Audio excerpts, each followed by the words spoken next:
Lijep pozdrav! Danas ćemo govoriti o glagolskim oblicima.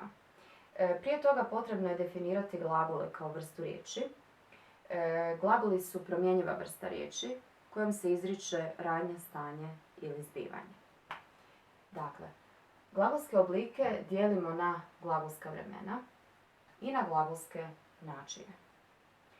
Glagolska vremena zovu se glagolska vremena jer se njima izriče neka radnja koja se događa trenutno, koja se dogodila u prošlosti ili će se tek dogoditi u budućnosti.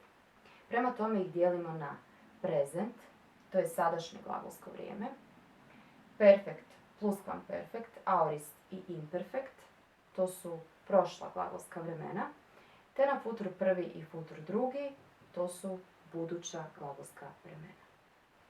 Za razliku od glagolskih vremena, glagolskim načinima izričemo zapovjed, želju, mogućnost i prema tome ih dijelimo na imperativ, to je zapovjedni glagolski način, na kondicional prvi i kondicional drugi, kojima se izriče želja ili mogućnost, te na optativ koji nazivamo željnim glagolskim načinom.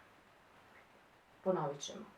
Glagolski oblici dijele se na glagolska vremena, to su present, perfect, pluskvamperfekt, aorist, imperfekt, futur prvi i futur drugi i njima se izriče radnja koja se događa u sadašnjosti, koja se dogodila u prošlosti ili će se tek dogoditi u budućnosti.